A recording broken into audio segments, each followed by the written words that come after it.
Buenos días a todos. Ante todo, en nombre de mi compañero y en mi propio nombre, en nombre de Javier y mío, quiero agradecer la presencia de todos ustedes, porque para los que trabajamos en las comisiones de AICA, el mayor reconocimiento que podemos tener es la asistencia al foro a la presentación de los documentos.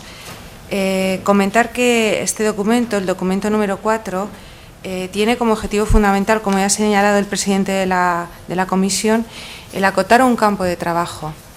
No pretendemos ser exhaustivos, queremos dejar líneas de trabajo para un futuro abiertas y para que lo que vamos a presentar pueda llegar a acoger en un futuro posibles manifestaciones híbridos dentro de lo que es el sector de lo no mercantil.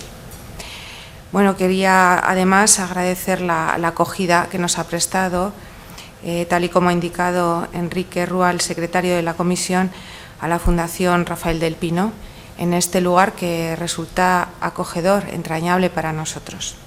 Bien, sin más dilación, quería comentar que para poder entender el contenido de este documento tenemos que ir un poco a la génesis de la comisión.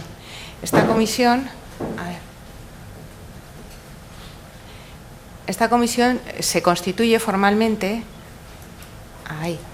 en noviembre de 2006. Lo que ocurre es que es la consecuencia de algunos de los esfuerzos de los miembros fundadores, entre los que yo no me encontraba, ni Javier tampoco, porque somos muy jóvenes.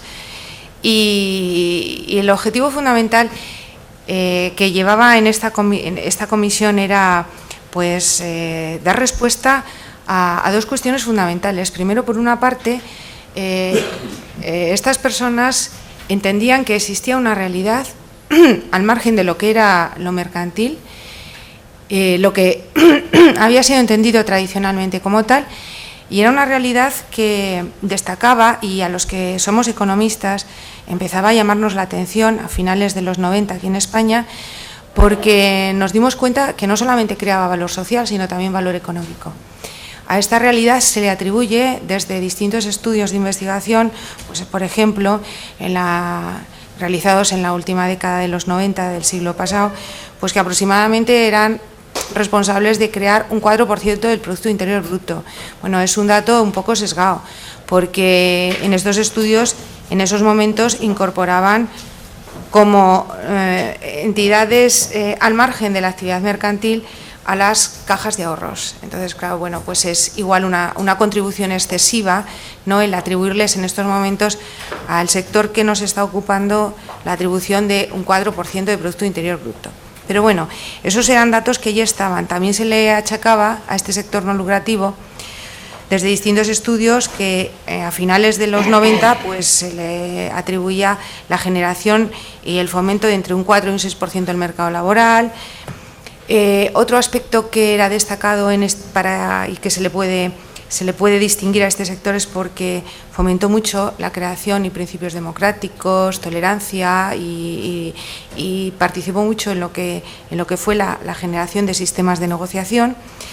Lo que es algo que es innegable es que las entidades que forman parte de lo no mercantil, y hasta ahora no he hablado del concepto de entidad sin fines de lucro, porque este es el objetivo, por eso utilizo lo no mercantil, en lo que se refiere al aspecto político, pues no solamente fueron herramienta en su momento y siguen siendo para lo que es la ejecución de políticas sociales y culturales, sino que incluso las fomentaban y las están fomentando. Bueno, en definitiva, pues crean valor económico y crean valor social, están creando sociedad entonces y ahora. Y también, cuando se crea la comisión, yo creo que los entiendo, y así me lo han constatado pues el conocimiento que me han hecho llegar los socios fundadores de esta comisión, es que tenían que atender una demanda profesional que no era ya tan incipiente en aquella época. Se encontraba la AECA con la necesidad de atender a solicitudes de cómo gestionamos este tipo de entidades, porque tenían necesidad de aplicar modelos de gestión, criterios para llevar su día a día, Y los únicos modelos con los que nosotros disfrutábamos entonces y hasta hace muy poco tiempo eran modelos que estaban exclusivamente diseñados para la empresa. Y había algunas cuestiones que difícilmente se podían implementar en este tipo de entidades. Y por otra parte, y también constatable, se le exigían a los profesionales y al mismo tiempo se le exigían a las asociaciones profesionales a las que estaban adscritos, que establecían que crearan herramientas alternativas para que fomentaran la transparencia, porque si algo es innegable y es indiscutible de este sector es que continuamente han estado peleando para hacerse visibles a efectos sociales. Bueno, pues con todo este preámbulo y este conocimiento, cuando se constituye la comisión, se constituye para buscar o con el objetivo fundamental de promover el conocimiento sobre la contabilidad de las entidades sin fines de lucro.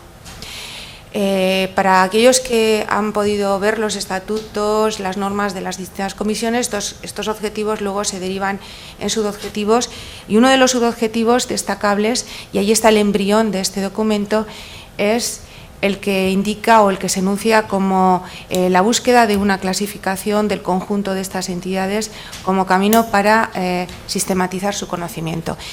Ya en ese momento eran conscientes las personas que creaban y que aprobaban estas normas para esta comisión en este 2006, eran conscientes de que era imprescindible definir cuál era el campo de estudio, una necesidad que otras comisiones que trabajan con otro tipo de entidades nunca se lo han planteado. Y es porque en la comisión se estaba poniendo de relieve y se estaba poniendo de manifiesto algo que se sustentaba en la realidad que nos circundaba.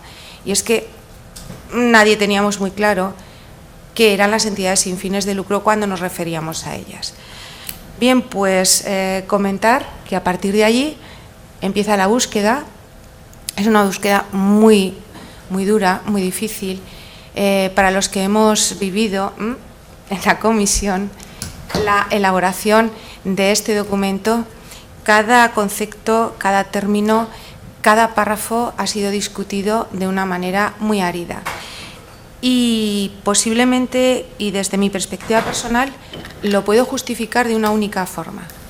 Y es que cada uno de los miembros que estábamos allí traíamos una formación en entidades sin fines de lucro muy diferente y basada en nuestras vivencias personales. Porque si algo teníamos claro es que todos manteníamos un nexo de conexión en lo que eran conceptos, términos y formas de trabajar en el mundo de la empresa y en el mundo del sector público, pero nada tenía que ver la formación de cada uno de nosotros en entidades sin fines de lucro. Cada uno entendía un concepto diferente, una composición distinta, estructuras dispares, objetivos muy poco afines. ¿Y qué es lo que se estaba poniendo de manifiesto por segunda vez ya en el nexo de la comisión, en el seno de la comisión, perdón? Pues se estaba poniendo de manifiesto la realidad que se sustentaba a nuestro alrededor, y es que había una gran disparidad de criterios a nivel conceptual y terminológico. Bueno, por fin conseguimos consensuar, y el fruto de este consenso es este documento. Hasta llegar allí, nosotros hemos utilizado un método de trabajo. Es algo que nos tuvimos que plantear. Teníamos dos opciones: o bien ser papistas, igual que se han hecho desde otros ámbitos, dar un enunciado cerrado de quiénes entendíamos que eran y que no, con argumentos. Tampoco era muy descabellado. No hace mucho tiempo, en el 2009, cuando la señora eurodiputada Toia, la italiana, que presenta sus primeros documentos para fomentar el apoyo de la economía social desde la Unión Europea, bueno, ella planteaba lo que era la definición del mundo de la economía social simplemente con una síntesis de los 4 grandes tipos de entidades que, a su criterio y desde el criterio del grupo de trabajo con el que se estaban abordando el fomento de esa economía social, consideraban que eran, sin ningún tipo de argumento, fundaciones, asociaciones, mutuas, cooperativas y punto. Lo que ocurre es que nosotros, pues, teníamos una responsabilidad. Cuando en su momento se aprueba en el seno de esta comisión el marco conceptual, no solamente se aprueba un conjunto de hipótesis de trabajo, un marco de discusión y guía, también se está aprobando un compromiso a una forma metodológica de razonar. Y los marcos conceptuales conllevan un compromiso de desarrollar preceptos y enunciados siguiendo el razonamiento lógico-deductivo. Esto es, primero se definen las grandes hipótesis, los grandes objetivos, y luego casi por inercia se intenta ir acotando a concreciones, ir desarrollando todos esos grandes objetivos e hipótesis de trabajo en especificaciones que nos sean más prácticas, más pragmáticas a nuestro favor.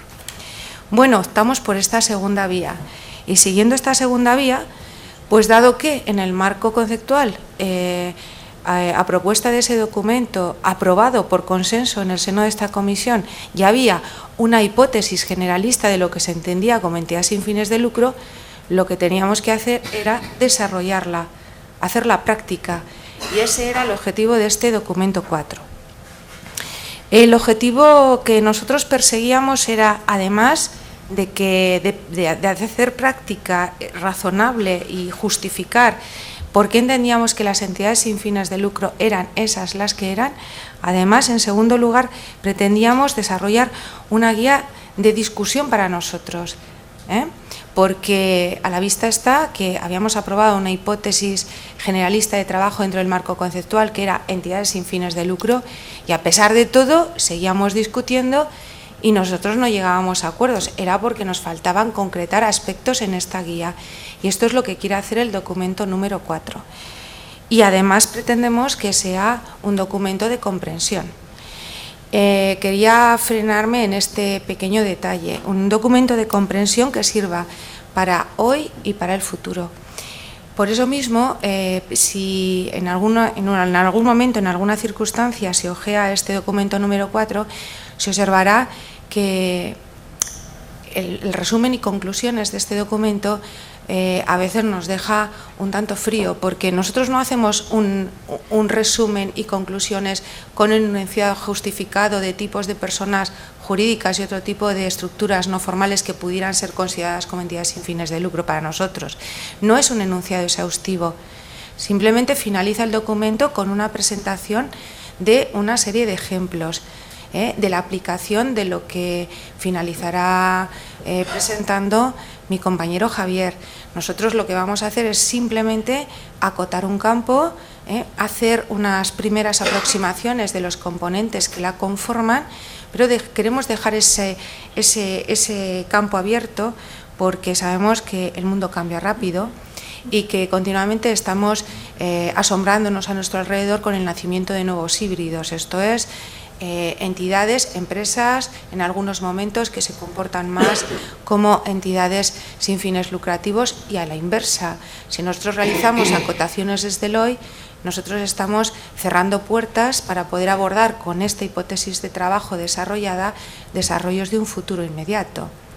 Bien, pues con todo esto, esta es la hipótesis de marco conceptual. Este documento número 1 lo han tenido ustedes a su disposición. Y en esta hipótesis pues establecen básicamente todos estos criterios básicos y fundamentales. Nosotros, cuando trabajemos en una entidad sin fines de lucro, le vamos a exigir, para poderla catalogar como tal, que en relación a su financiación, de todas las aportaciones que disfrute, ninguna de ellas lleve asociada una contraprestación derivada de la obtención de beneficios por parte de esta entidad. Ese era el primer criterio. La segunda, la finalidad de sus actuaciones. Nosotros entendemos que una entidad sin fines de lucro es aquella que responde a fines de interés general y, en su caso, podrían ser intereses de carácter colectivo. Se establece que obligatoriamente tienen que tener ausencia de títulos de propiedad control en su estructura conformación y, además, pueden disfrutar y beneficiarse del trabajo de los voluntarios. Bien, pues esto es lo que nosotros teníamos que desarrollar. Así que esto es lo que hemos hecho, y pasaré luego a comentar el primer cuadradito. Este es el guión de nuestro documento. Primero, a raíz de esa hipótesis de trabajo establecida en el marco conceptual, la reestructuramos, le dimos un cuerpo mucho más activo para poder trabajar y manejarla. Hicimos una definición sustancial de lo que entendemos que es una entidad sin fines lucrativos. Hubo en una segunda fase un desarrollo, se extraen unas características o unos atributos y para finalizar se llega al óptimo de operativización. Se definen unos indicadores de gestión. Como queremos que nuestro trabajo sea además consistente y sea coherente, dado que tenemos un documento, el documento número 3, que es este de aquí, que hace muy poquito que ha salido adelante, el de indicadores para entidades sin fines de lucro, cuyo ponente es nuestro compañero Isidoro, pues bueno, lo que hicimos fue no desaprovechar su trabajo y alguno de los indicadores que están aquí, utilizarlos para desarrollar, para llevar a la práctica la localización de entidades sin fines de lucro en la realidad que nos circunda. Yo creo que es la situación más razonable. Esta última cuadradito, aplicación a la realidad española, no nos va a dar un resumen y conclusiones, como ya decía, exhaustivo, simplemente es una presentación ejemplar de lo que es la aplicación de esos indicadores a algunas de las entidades que nosotros ya conocemos y que posiblemente a muy pocos nos quepa la duda de que podrían formar parte del ámbito de trabajo de esta comisión ya. Bueno, esta forma de trabajo es lo que se llama en la metodología científica un desarrollo lógico-deductivo. No voy a entrar en este aspecto porque solo nos importan los académicos, que somos tremendamente aburridos. Pero bueno, así mantuvimos lo que es la robustez de lo que era la metodología en el desarrollo de algo tan complejo. Bien, como nuestro objetivo fundamental no es ser transgresores, pues cuando nosotros quisimos reorganizar en una definición compacta lo que era esos primeros retazos de definición que tenía en el marco conceptual, lo que hicimos fue evaluar cuáles eran los antecedentes de definiciones de entidades sin fines lucrativos que nos encontrábamos a nuestro alrededor. En nuestro país, desde los años 70, en el ámbito académico ya se empieza a trabajar en ello y increíblemente, es increíble, hoy aún no nos hemos puesto de acuerdo los académicos en quién es quién. Aún sigue existiendo lo mismo que existía entonces. La evolución es bastante insatisfactoria para nosotros. Sigue habiendo imprecisión terminológica en el mundo académico y además hay una gran falta de consenso a nivel de concepto. Bueno, no vamos a explicar para nada cuáles fueron las corrientes que entre Javier y yo, pues bueno, estuvimos analizando, pero pues aquí en España estas son las posibles alternativas que tenemos a nivel de concepto hipotético de entidades sin fines lucrativos. 2, 4, hasta 10 hemos sacado y seguro que nos podemos encontrar artículos científicos alternativos, ¿no?, que también podríamos meter en ese cuadradito, y cada uno da una visión un tanto diferente, pero tienen puntos en común. Tampoco vamos a entrar en detallarlos, y estos puntos en común a nosotros nos llamaron mucho la atención y consideramos que estos puntos en común sí debían estar, porque nosotros somos gente de consenso, sí debían estar dentro de nuestra definición. Por ejemplo, el hecho, se ve clarísimo a mitad de cuadro, estos son solamente 4 de las corrientes que persisten en el mundo académico español. Por ejemplo, la libertad de adhesión es común en todos los casos. Nadie se cuestiona que una entidad sin fines de lucro tiene que caracterizarse por dejar en una entrada libre a las personas a colaborar y además a disfrutar de sus servicios y sus beneficios. Así que, por ejemplo, la libertad de adhesión tenía que estar presente en esa definición. Bueno, y esta fue la definición que al final elaboramos. Y aquí es donde va a finalizar mi participación y entrará Javier. Una definición que, a mi modo de ver, está formada por 4 partes. Es un cuerpo compacto que la podemos distribuir en 4 aspectos. Primero, para que sea una entidad sin fines de lucro, nosotros desde la Comisión consideramos que es necesario que tenga una estructura formal, esté formalizada, que además sea de iniciativa privada, y esto es indiscutible para nosotros, y sobre todo que tenga autonomía de gestión. Y todos estos 3 aspectos se garantizan, a nuestro modo de ver, si están dotadas de personalidad jurídica, cosa que no necesariamente exigimos. Quiero decir que también podríamos en momentos dados trabajar con estructuras informales dentro de la comisión, dado que, a pesar de carecer de personalidad jurídica, pudiéramos ver que por el resto de características que les vamos a exigir, sí pudieran ser consideradas necesariamente como parte, como fenómeno de estudio, ¿vale? El segundo aspecto ha sido muy controvertido para nosotros. Le exigimos que bien persigan intereses de carácter general o colectivo, y ha sido muy controvertido porque nosotros necesitamos acotar conceptualmente qué es interés colectivo, qué es interés general y qué, por lo tanto, es interés particular. Es una conceptualización que no encontramos de forma expresa. Sí que sabemos qué se entiende por interés colectivo de forma indirecta. Vamos a la ley 50/ del 2002, por ejemplo, de fundaciones, y en sus primeros artículos nos dicen: entenderemos como intereses generales el fomento de la defensa da. Pero la conceptualización, la definición, ¿dónde está la frontera entre lo que se entiende entre interés general e interés colectivo? Esa delimitación no existe. No está explicada, con lo cual en el documento número 4 intentamos hacer una aproximación definitoria de delimitación de lo que entendemos como interés colectivo e interés general. Bien, hemos incorporado, como pueden observar ustedes, una de las características que le eran comunes al estudio de las fuentes bibliográficas que hemos consultado: la libertad de adhesión. La libertad de adhesión desde 2 perspectivas.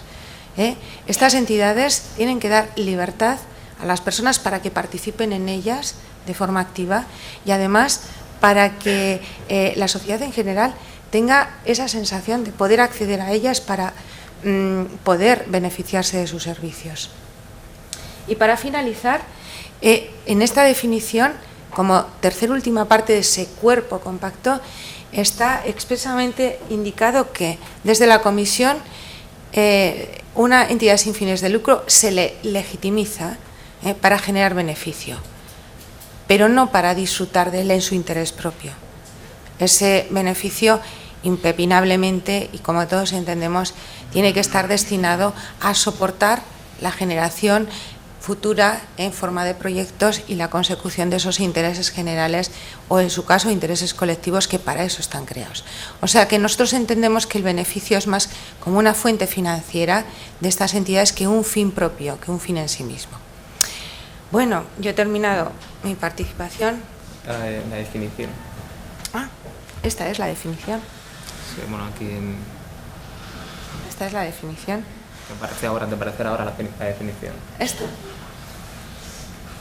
Pues este es el cuerpo compacto. Yo lo he desagregado antes, pero bueno, esto a mí me resultaba un poco redundante, pero Javier es muy generoso. Yo lo leo. ¿No lo ven ustedes, los de atrás? Sí, dicen que sí, ¿no? Sí. Bueno, yo lo leo, ¿vale? Bueno, la definición de entidad sin fines de lucro. A propuesta consensuada desde los distintos miembros de la Comisión de Entidades sin Fines Lucrativos de la Asociación Española de Contabilidad y Administración de Empresas, es la siguiente. Se entiende como tal toda colectividad privada considerada comunidad, cuya estructura patrimonial y unión de voluntades cuenta con suficiente capacidad financiera y organizativa para realizar sus fines sociales, orientados al interés general o colectivo, sin que existan títulos de propiedad sobre ella, de los que pudieran atribuir derechos sobre eventuales beneficios obtenidos. No sé si... dígame. Sí.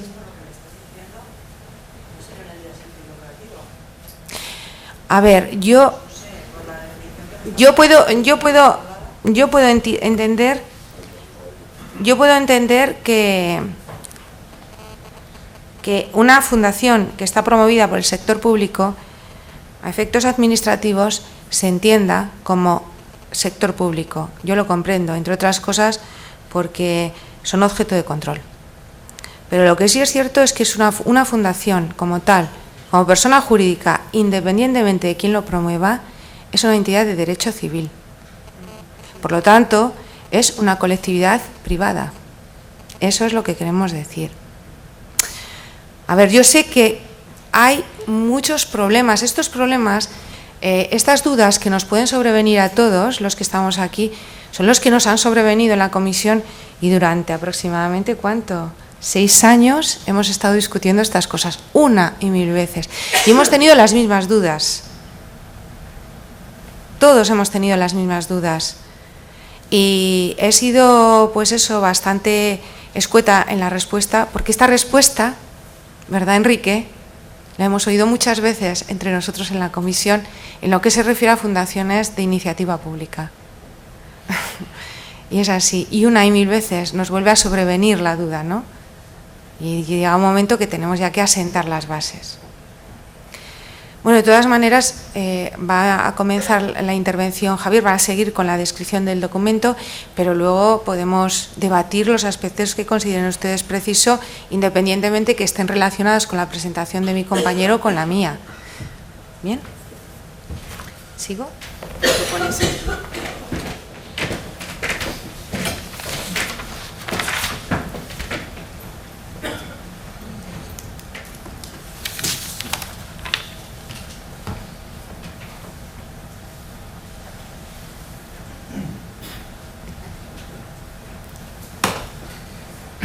Bueno, bienvenidos a todos.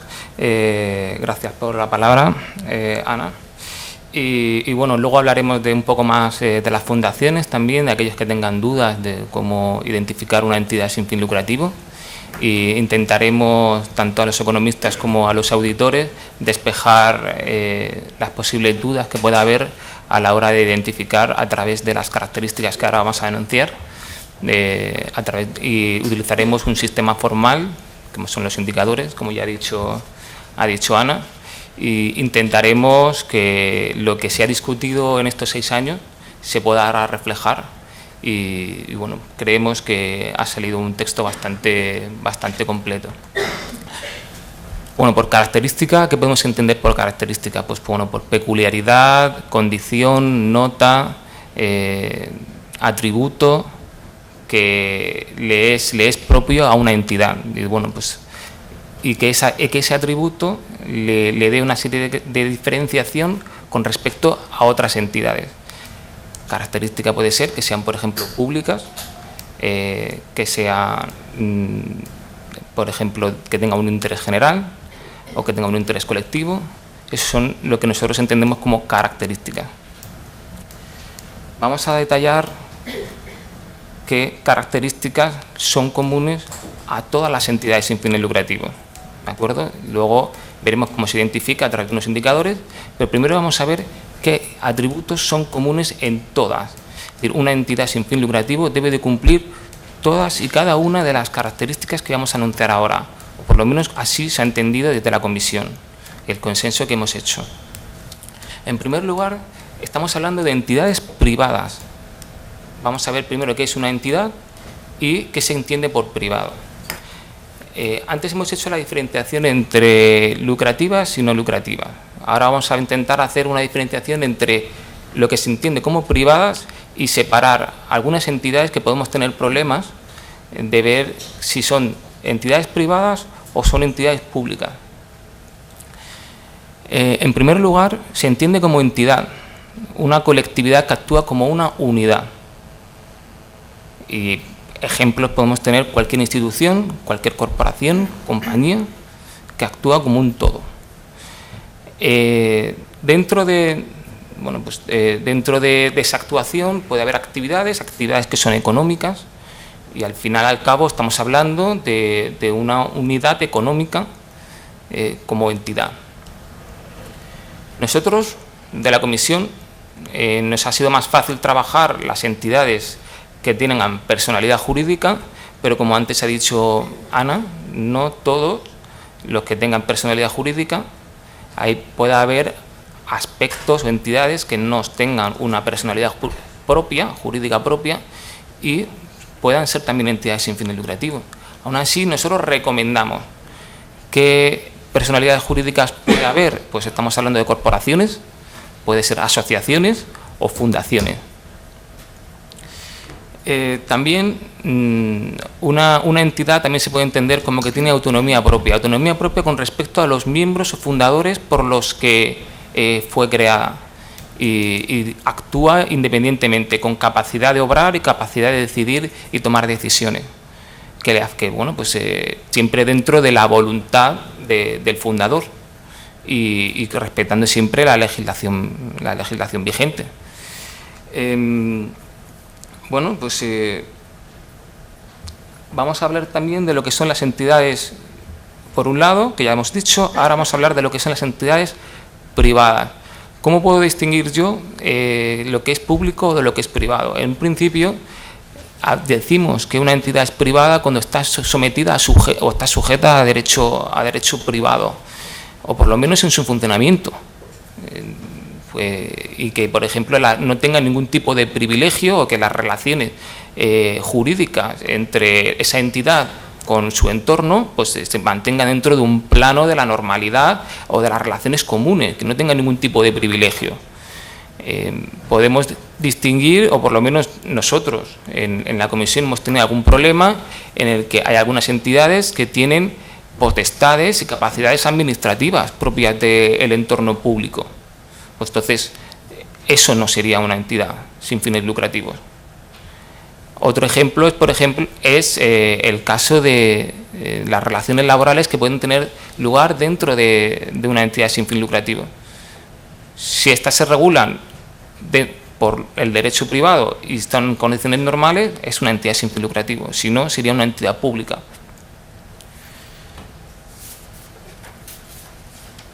Luego, quiero también distinguir de que no tienen responsabilidades políticas o el resultado no está condicionado a una decisión política. Esas son las entidades sin fines lucrativos. También queremos dejar claro en que estén tuteladas por el Estado o por algún organismo público no quiere decir que éstas dejen de ser privadas. Es decir, puede haber la intervención general del Estado, de las administraciones públicas o del Tribunal de Cuentas, coja y exijan una memoria económica, como puede ser el caso de las fundaciones públicas, y pidan más información de a qué se dedican este tipo de entidades, o por lo menos qué actividades se han realizado durante el año. No quiere decir que la gestión por la que se basan, su funcionamiento sea público, es privado. Entonces, bueno, pues esa es la gran diferencia, que yo creo que puede haber dudas, pero por lo menos está claro que el funcionamiento tiene que ser privado para ser una entidad. Otra cosa es que haya organismos públicos que creen entidades sin fines lucrativos, pero la gestión y el funcionamiento interno es privado. Otra característica es que sean sin fines lucrativos, o sin ánimo de lucro, o sin fines de lucro. Nosotros, esta comisión se llama entidades sin fines lucrativos, pero ¿qué significa sin fines lucrativos? Eso significa que estas entidades tienen una peculiaridad de que no, como ya también ha dicho Ana, de que no buscan la maximización de un beneficio. Nosotros el beneficio no lo contemplamos como tal en la palabra beneficio. Nosotros, a través del plan y a través también de unos documentos, nosotros entendemos el beneficio como lo sobrante y le llamamos excedente. En la cuenta de resultados habréis comprobado algunos de que lo que se llama beneficio se llama excedente. Bueno, pues estas entidades no buscan esa maximización.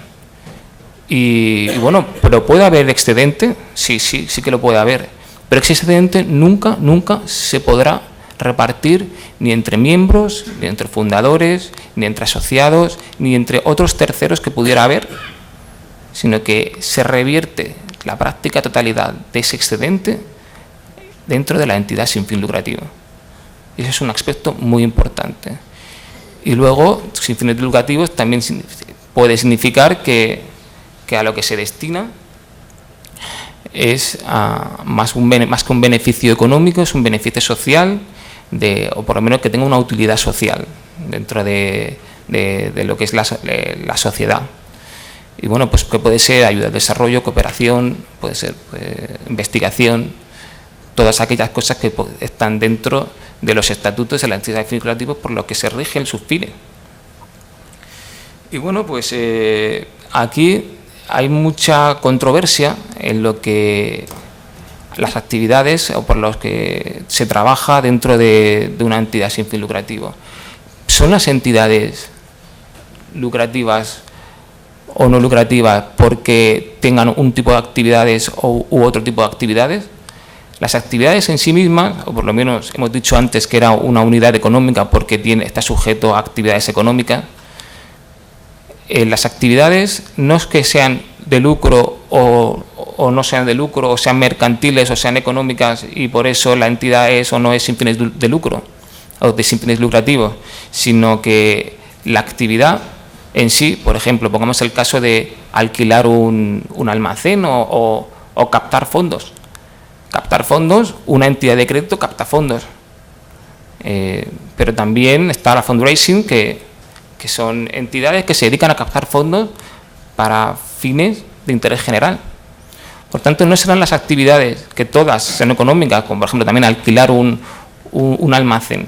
Si yo alquilo un almacén para dedicarme a actividades de compra y venta de activos, o de compra y venta de materias primas o cualquier otra cosa, se puede entender que así a priori, bueno, pues no tienen por qué ser fines lucrativos, pero si ese almacén es para acumular arroz y lo vamos a llevar por ejemplo, en este caso, a la zona de sureste asiático, pues bueno, pues esto ya sí que sería un fin que es de interés general, como es la ayuda al desarrollo, cooperación internacional. Por tanto, no serán las actividades, o sea, serán los fines que mediante las actividades que se realiza esa fundación o esa asociación la que hace que sea o que defina que es una entidad sin fin lucrativo.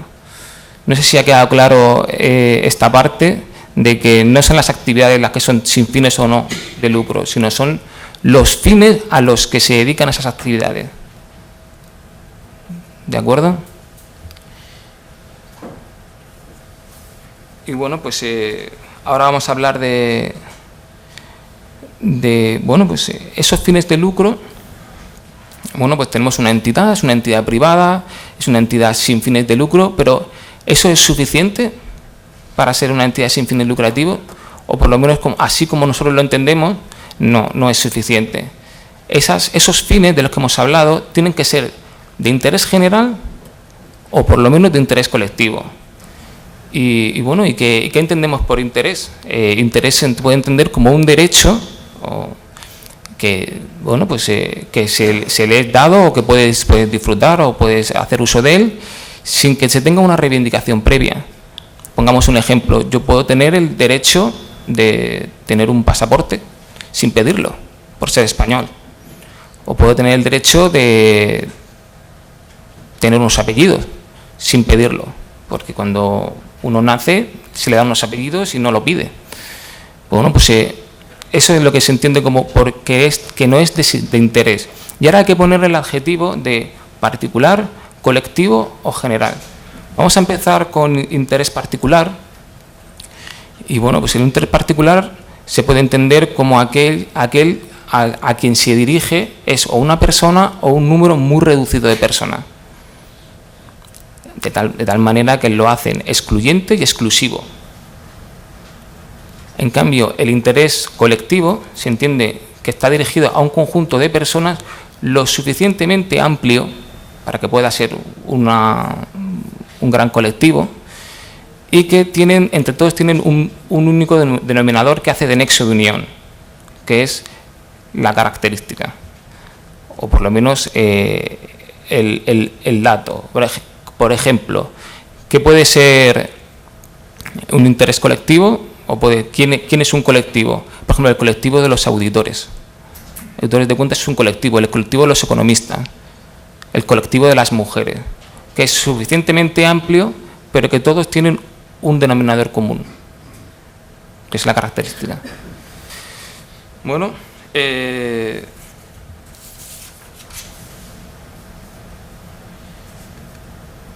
sea de interés general o colectivo, aquí nosotros hemos querido hacer una pequeña reflexión de que por el hecho de que una entidad sin fines lucrativos sea de interés general o colectivo, que luego lo veremos cómo se puede comprobar eso, no es solamente suficiente, es que si a mí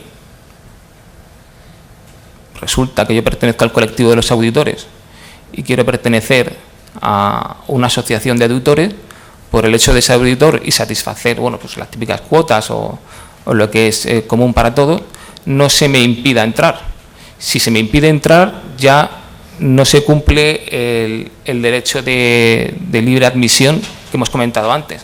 Entonces dejará de ser una entidad sin fines lucrativos. Hay que tenerlo muy claro porque algunas entidades, algunas de tipo religioso, otras más económicas, dejan de ser entidades sin fines lucrativos en el momento en el que no hay una libre adhesión, ni de creación, porque si esa entidad ha sido creada, por ejemplo, por un organismo público, sin que haya una voluntad de unión y de creación, entonces deja de ser también una entidad sin fines lucrativos.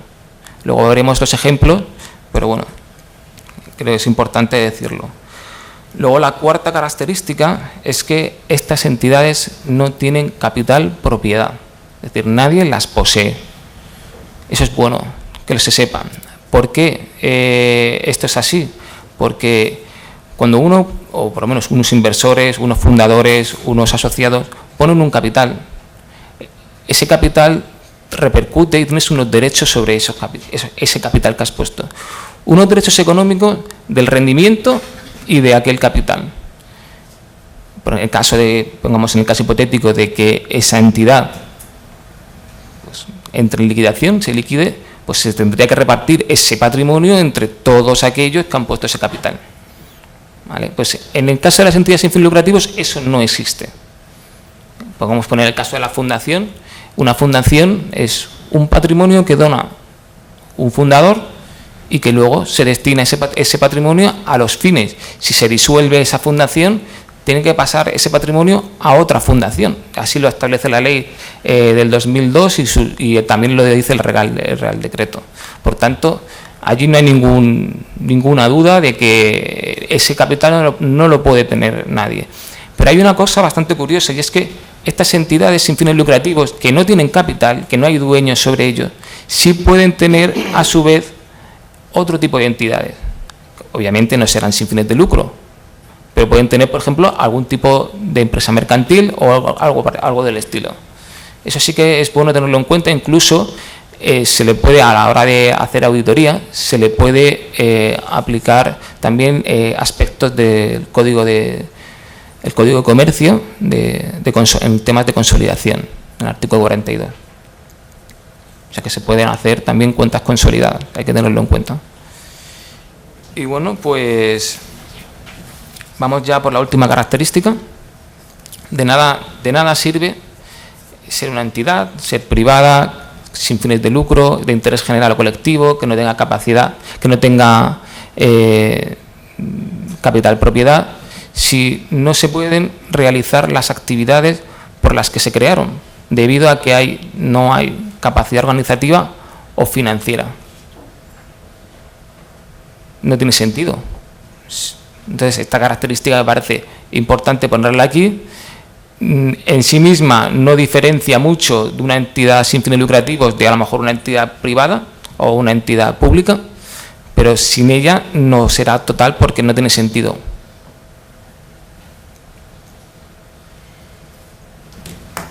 Ahora vamos a ver los indicadores que hemos elegido, que tenemos del documento tercero de nuestro compañero Isidoro. Y estos indicadores no hacen más que buscar estas características que hemos visto en una entidad, a través de estos indicadores.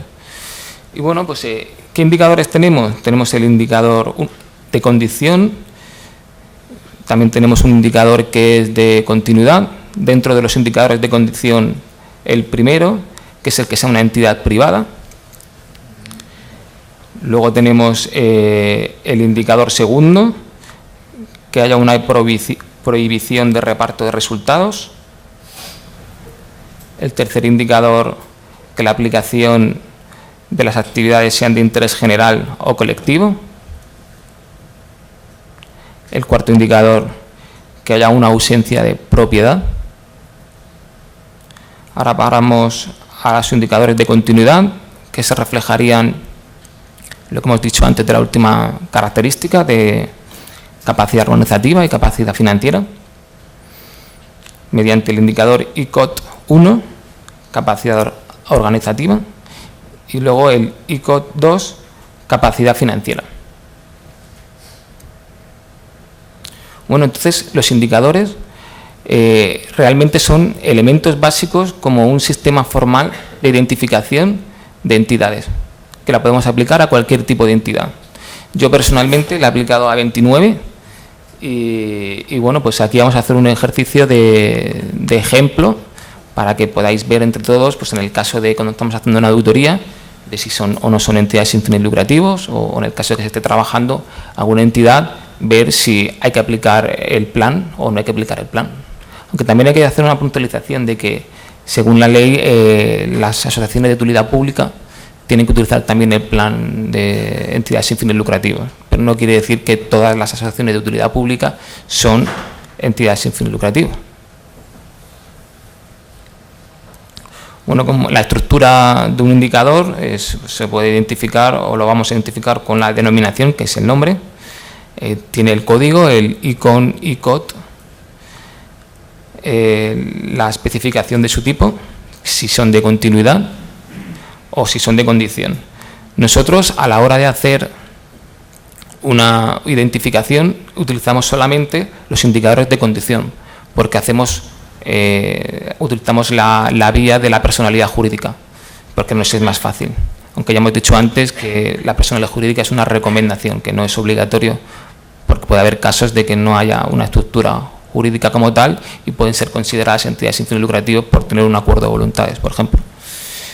Y bueno, pues los indicadores de continuidad son que cada año hay que confirmar que tenemos esa capacidad organizativa, esa capacidad financiera. En el momento que se deje de tener esa capacidad, obviamente ya no podemos considerarlo como una entidad sin fin lucrativo, porque tener una estructura patrimonial o una unión de voluntades en la que no se puede realizar actividades, pues no tiene tampoco mucho sentido llamarlo entidad sin fin lucrativo.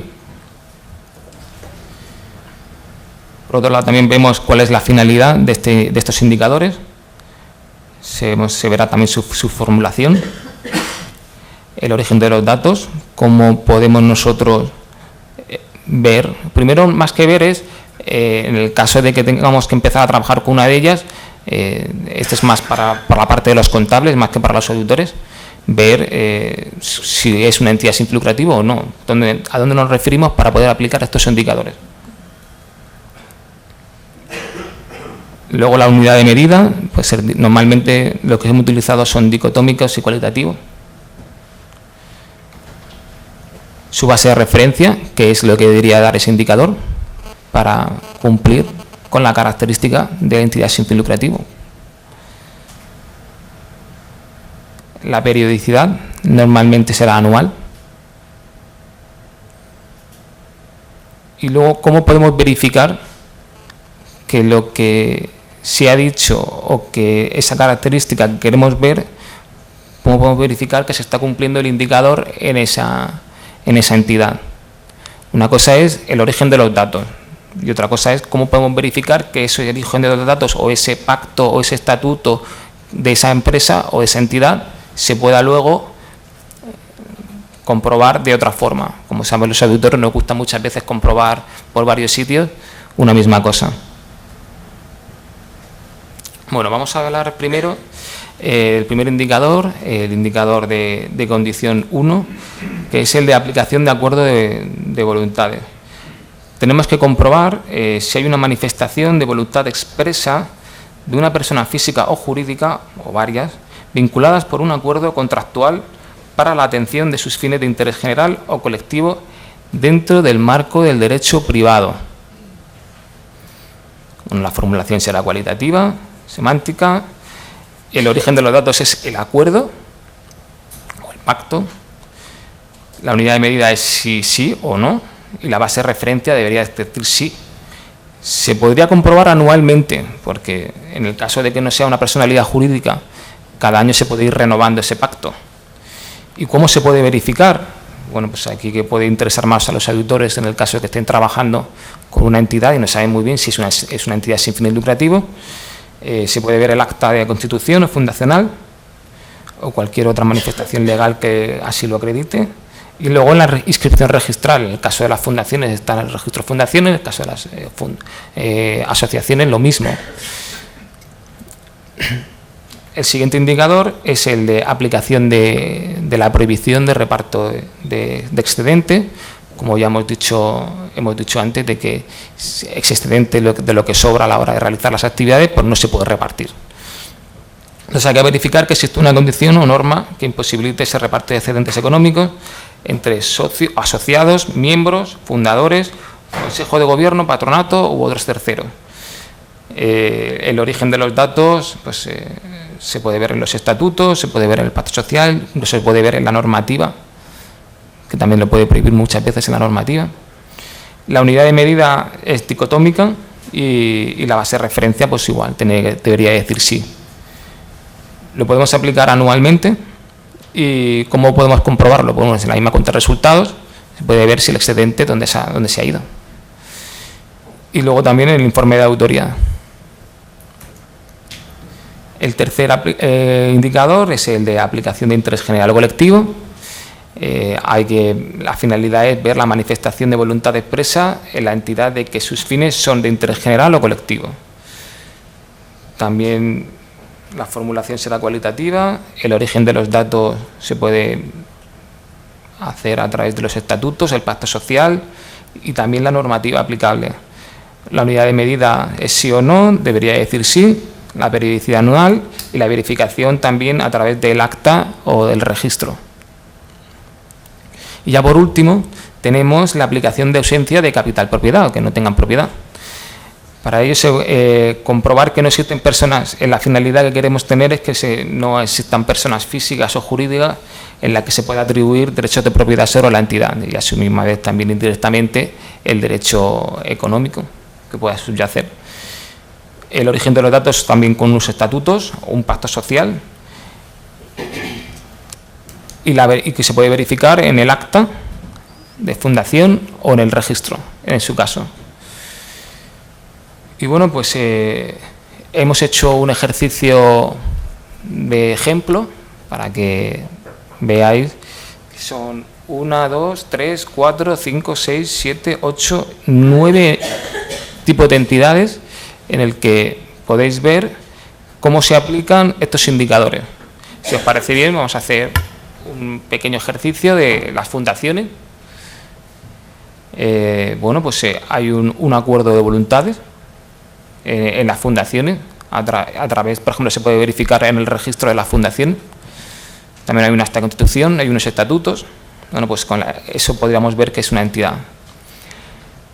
¿Que es privada? Bueno, pues está regida por la ley 2002, por lo tanto, es privada.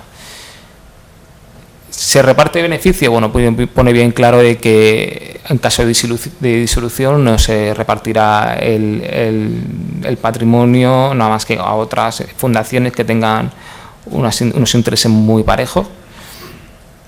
La ley define a estas fundaciones como de interés general, aunque yo creo que también pueden tener algunas que pueden ser de interés colectivo, como la hemos definido, pero en cualquier caso cumpliría este indicador.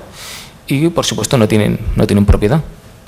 Las asociaciones pasa lo mismo. El problema de las asociaciones es que hay muchos tipos de asociaciones como partidos políticos, patronales, asociación de consumidores, que tienen su propia ley. Y entonces, esa ley primero se aplica y en el caso de que haya alguna laguna que no se contemple en esa ley, se aplicará la ley de asociaciones.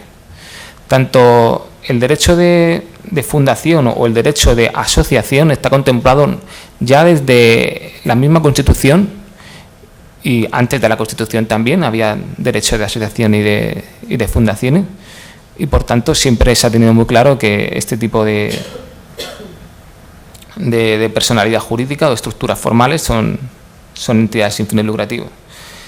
Las asociaciones lo mismo, tienen también un registro de asociaciones, el interés general o colectivo está dentro de los estatutos de una fundación, de una asociación, donde podréis comprobar todo si es o no es de interés general.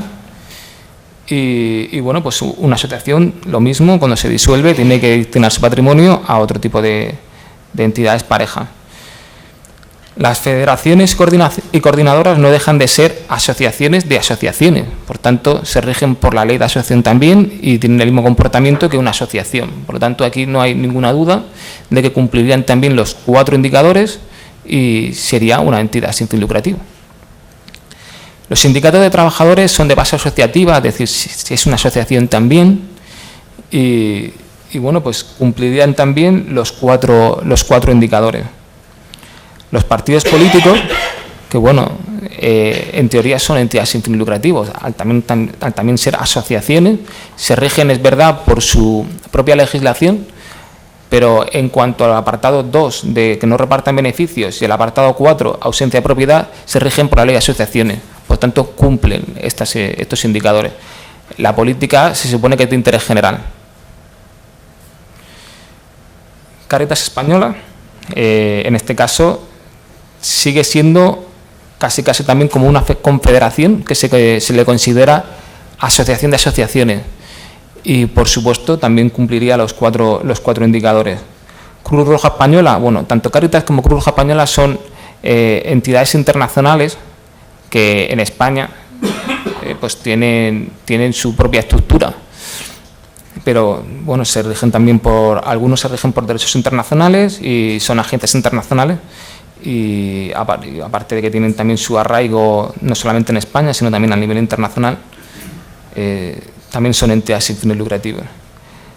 La ONCE, la Organización Nacional de Ciegos Españoles, que también, la cual pertenece la corporación Fundosa, etcétera, etcétera, tienen dentro de la ONCE, tienen entidades de carácter mercantil, pero cumplen los 4 indicadores, ya que tienen acuerdo de voluntades, no se reparte el beneficio, es decir, las empresas, ese beneficio repercute en los fines, y luego pues el interés general o colectivo y el aumento de una ausencia de propiedad, porque nadie posee a la ONCE.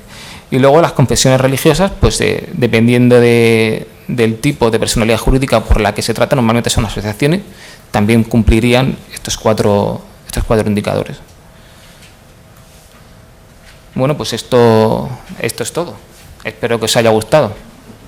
Y luego, antes de terminar, me gustaría dar las gracias a todos los miembros de la comisión, ya que nosotros, los jóvenes, lo único que hemos hecho es recopilar la información de la experiencia de años que ellos mismos han tenido a la hora de trabajar y su experiencia profesional. También me gustaría agradecer a nuestro presidente, aquí presente, don Alejandro, que ha sido quien más interés tenía en que este documento saliera adelante y que sin su ayuda yo creo que no hubiéramos podido conseguir, dado que hacer un consenso sobre entidades sin fines lucrativos y poner paz en ese vacío legal que había o académico ha sido bastante complicado. Y bueno, pues aquí tenemos el resultado que para nosotros es un orgullo poder compartir con todos vosotros. Bueno, muchas gracias. ¿Tenéis alguna pregunta? No sé si hay también un micrófono para que lo oigáis todos.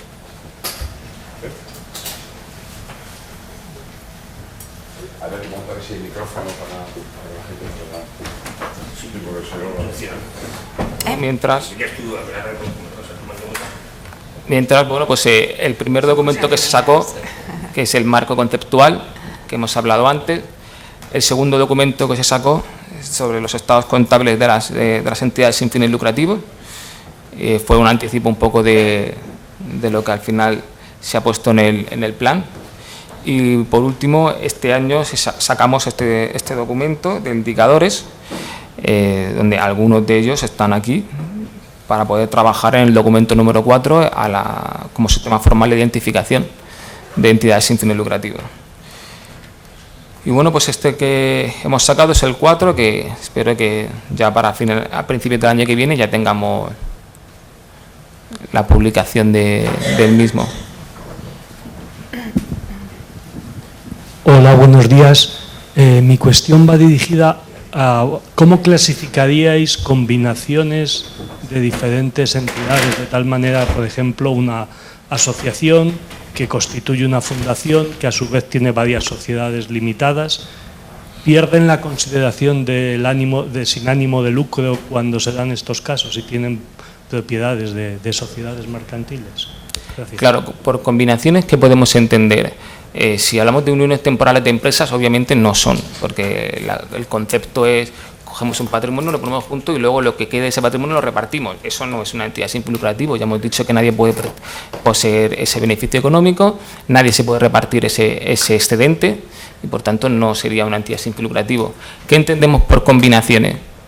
Esa es la pregunta. Como tal, como una UTE, no sé, es una entidad sin fin lucrativo. No, claramente no, estoy hablando, por poner un ejemplo concreto, una asociación de carácter benéfico, pero que para hacer esa obtención de fondos dirigidos a sus fines, pues pone en marcha una serie de sociedades mercantiles en las que realiza, yo qué sé, talleres ocupacionales, sí, generan un beneficio y se lo aplican. Pierde esa consideración de sin ánimo de lucro. El mejor ejemplo que tenemos es la propia ONCE. La ONCE dentro tiene Fundosa, la corporación, tiene empresas que están regidas por el derecho mercantil y son empresas mercantiles. La empresa en sí, nosotros no podemos decir si es o no es. No lo es porque alguien la tiene y alguien tiene la propiedad sobre ella. Pero en cambio nosotros sí podemos decir que la ONCE sí lo es, porque todo el excedente económico que se genera dentro de la propia organización, su totalidad va hacia los fines por las que se creó. Entonces sí es una entidad sin fin lucrativo. La empresa de la que habla, no, pero la ONCE sí. Entonces nosotros verificamos primero la empresa matriz. Por supuesto, la ONCE, nadie tiene la ONCE. La ONCE es prácticamente un patrimonio de todos, que gracias a Dios que existe. Yo creo que ahí puede haber ciertas dudas, pero ¿una entidad sin fin lucrativo puede tener empresas mercantiles? Sí, sí las puede tener. ¿Una empresa mercantil puede tener una entidad sin fin lucrativo? No, no lo puede tener. Esa es la gran diferencia. No sé si se ha quedado... Sí, perfectamente, gracias.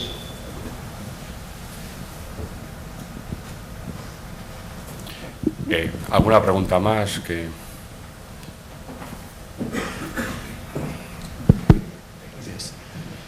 Sí, de pie para que lo veamos, por favor. Sin fotos, sin nada, ¿no? ¿Funciona esto? Sí, es la misma pregunta que el compañero, pero esta vez referida a que la fundación, la asociación, la entidad sin fines lucrativos se dedica a realizar solamente actividades económicas. O sea, no tiene ningún tipo de ingreso, ni subvenciones, ni aportaciones de socio. Aunque luego los fines de esos excedentes que saca actividades económicas los va a dedicar a actividades de interés general. Y la pregunta es, en estos casos de que una entidad sin fines lucrativos solo hace actividades económicas para financiar sus actividades, ¿es también una entidad sin fines lucrativos? Claro, todas las actividades son económicas, es decir, las actividades no son de lucro o no lucro, son económicas. Es el fin, que ese fin, yo puedo dedicarme a captar fondos, hago fundraising, o puedo ser una entidad de crédito que también capto fondos. ¿Cuál es la diferencia entre una entidad de crédito y una empresa que se dedica a una organización que se dedica a fundraising? Es que el fin al que ese ingreso o ese excedente lo aplique. De hecho, yo si lo aplico a entidades, o por lo menos a fines que son sin fines lucrativos y que sean de interés general o colectivo, entonces sí que estaríamos cumpliendo con ese indicador. Bueno, o sea, lo que importa es el destino de los fondos y no el origen de los fondos. Exactamente, Exactamente. En el caso de que normalmente la personalidad jurídica por la que estamos trabajando es una fundación en la que estás donando, una asociación, que es lo mismo, y una corporación. Entonces, en todos los casos siempre ese origen, bueno, pues mientras sea lícito, que no tenga blanqueo de capitales y todo y dentro de la legislación vigente, pues no hay ningún tipo de problema. ¿Alguna pregunta más?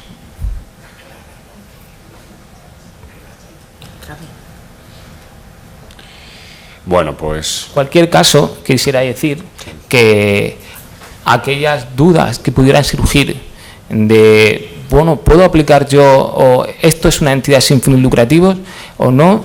En la comisión, por supuesto, estamos abiertos a que formalmente se nos pueda indicar y nosotros podemos arrojar luz sobre cualquier tipo de entidad si así lo estimáis oportuno. Nosotros estamos abiertos de que haya una propuesta formal y nosotros formalmente os podemos contestar lo que esta Comisión de Entidades sin Fines Lucrativos entiende si es o no es vuestra entidad.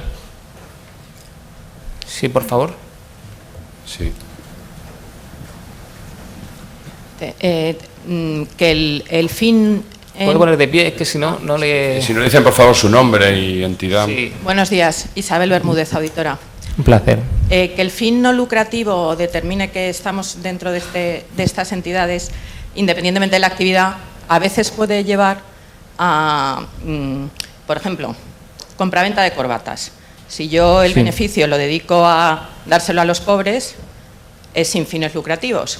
Pero si yo no tengo beneficio o tengo muy poco porque me pongo un sueldo, porque soy la tendera súper grande, se podría dar la paradoja de que me definieran como sin fines lucrativos y, sin embargo, estoy encubriendo una actividad mercantil.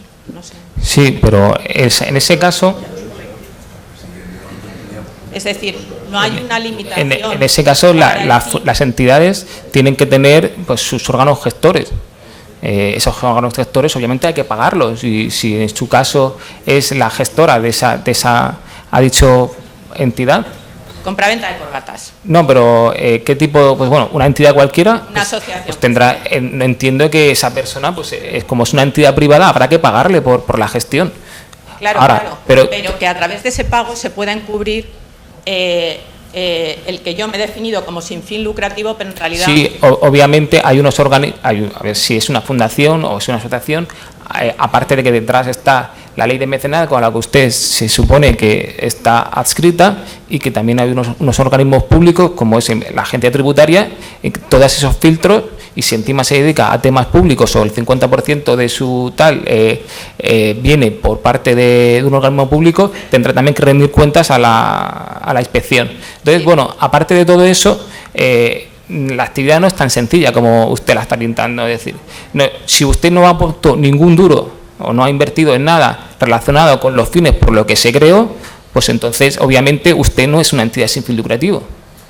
No sé si me explico. Es decir, usted, vale, se dedica a comprar y vender corbatas, pero si esa corbata, ese excedente, no la ha destinado usted nada, completamente nada, entonces usted no está creado una entidad sin fin lucrativo porque no está cumpliendo los fines por lo que usted dijo que iba a hacer. No, lo que digo es que el excedente se dedica a la finalidad no lucrativa, pero que ese excedente es pequeño porque se están metiendo unos gastos, por ejemplo, sobre sueldos, etcétera, que estén encubriendo un cierto fin lucrativo entre los que han creado y gestionado esa entidad. Sí.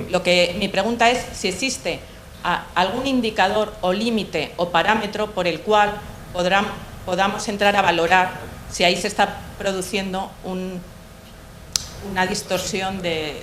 El indicador que nosotros mejor podemos aplicar en este caso es el 2, el segundo. Es decir, ¿hay una prohibición de reparto de beneficios explícita dentro de su entidad?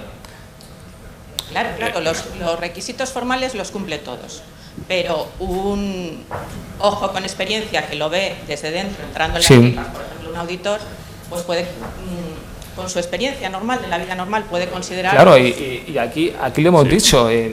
¿Cómo puede verificar un auditor? A ver si ¿Cómo se puede verificar un auditor que cumple el ICON 2?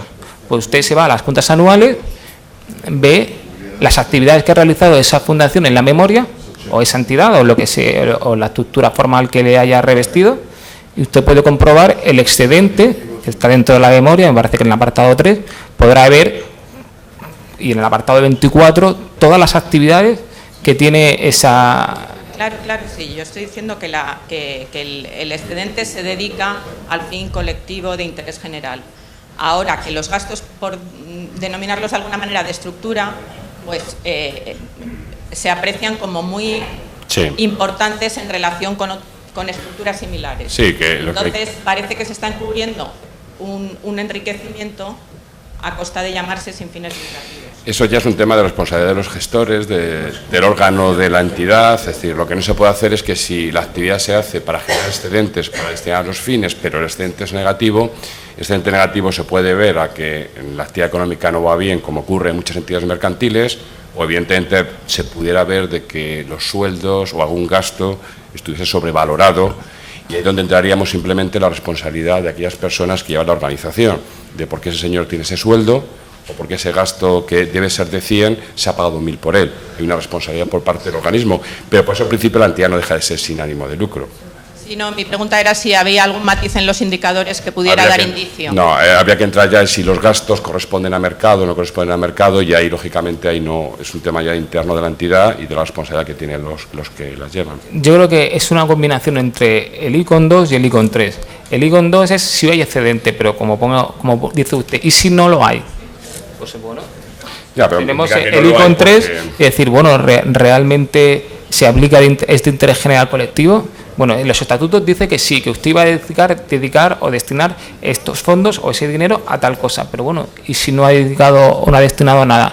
Bueno, yo desde aquí ya le puedo decir que no es una entidad sin fin lucrativo, pero no somos nosotros quien para decidir. Simplemente como auditores podrías poner incluso una salvedad a la creación de esta entidad, pero eso ya es información propia, y como ya sabéis, los auditores tenemos esta parte de libertad. De todas formas, no sé si el presidente quiere hacer algún comentario. No, lo único, el comentario es que aparte de la condición es un contrasentido semántico, es decir, entidades sin ánimo de lucro pagan a eso es decir que es blanco o negro. Eso es una bobada semántica. Luego, si son entidades sin fines de lucro, no tienen fines de lucro. Lo que se ha intentado es definir qué es fin de lucro. Obtener excedente, no. Pero es aprovecharte del excedente. El capital propiedad de que se erige en dueño, con eso gano dinero. Y esto es la condición. Pero para ese tema hay más condiciones de las que hemos dicho. Todos conocemos, y si no yo les diría ejemplos, de supuestos en que entidades teóricamente sin ánimo de lucro, españolas y de otros sitios, han hecho grandes negocios ilícitos. Por ejemplo, conozco una que lo que estaba es llevando alimentos al tercer mundo y lo que estaba haciendo era contrabando de camiones. Eso ha ocurrido en la guerra que tuvimos en Yugoslavia. Cosas de este tipo, pues claro que las hay, pero también estamos viendo últimamente algunas noticias, que yo no sé, ya no pude si es verdad o mentira, de entidades que a lo mejor con comportamientos irregulares en Andalucía están saliendo. ¿Eso es lógico? No. Pero que se hacen, se hacen. Lo que sí es cierto es que este no es un colectivo de santos ni de ángeles. Lo malo es que hay alguien que se aprovecha. Entonces, eso no se puede evitar. Aquí lo que se dan son las pautas para decir qué es una entidad sin fin de lucro y cuáles son las condiciones. Comportamientos delictivos, no sé siempre, y los va a ver, y eso no se puede atajar. Pero bien es cierto que está en una parte de organización en la cual no se ha entrado a describir. Dentro de esa organización hay una serie de organismos que tienden por velar por la pureza de lo que se hace. Consejos rectores, patronatos, etc. Ellos son los que tienen la responsabilidad. Ellos son a los que se les encomienda que aquello funcione bien. Y son ellos los que tienen que responder de esto. Pero no puede haber ninguna norma que digas que los sueldos no pueden ser más de no sé cuánto. Eso pues es imposible. ¿Entendido? O sea, creo que nos estamos moviendo en un campo en el cual obviamente pueden existir comportamientos delictivos. Y lo que no se puede es un planteamiento teórico, podríamos decir, que las entidades como sexta condición, que no haya planteamientos delictivos, pero eso sería infantil. No sé a lo que quería decir. Bueno, ¿alguna pregunta más o intervención para, si no, pasar a la siguiente? Sí.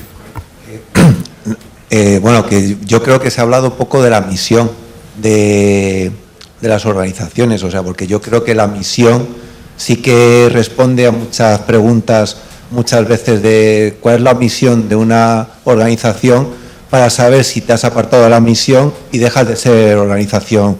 O sea, por ejemplo, lo que usted exponía es un caso de autoempleo.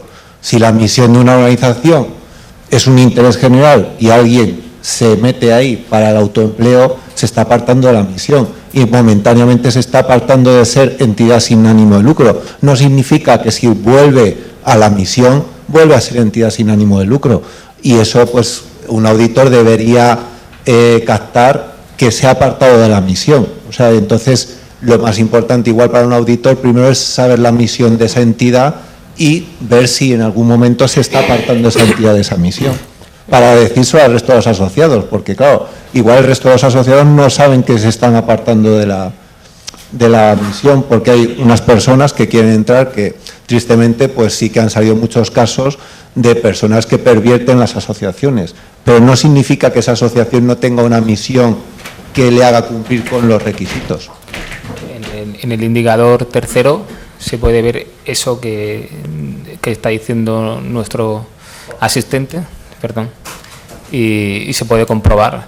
De todas formas, si, por ejemplo, vamos al caso de una fundación, el protectorado correspondiente es el que, a través del registro, es el que dice si esa fundación que se ha creado, esos intereses son o no son generales, porque la ley dice que no sean colectivos, son o no son generales. Entonces, en ese caso, son ellos los que son responsables. Nosotros, nuestra misión es simplemente a los auditores decirles, oye, señores, esto es lo que es una entidad sin fin lucrativo y lo que está afectado al plan general, al plan contable de entidades afectado. Y eso es lo nuestro. Otra cosa es que algunas entidades tengan patrimonio que no está destinado a esos fines por los que se crearon, por lo tanto, esa no es nuestra misión. Debería de estar, en el caso de que se aprecien algún tipo de delito o que no estén pagando los impuestos correspondientes, eso es la agencia tributaria, no nosotros. En todo caso, vosotros como auditores, si percibís que puede haber algún tipo de delito, eso sí que es vuestro trabajo poner de si esa entidad cumple el principio de empresa en funcionamiento o puede poder tener el día de mañana algún hecho posterior por esta, y eso sí que es vuestra obligación. Bueno, pues sí. Por lo menos yo creo que se merece Sí. un aplauso, ¿no?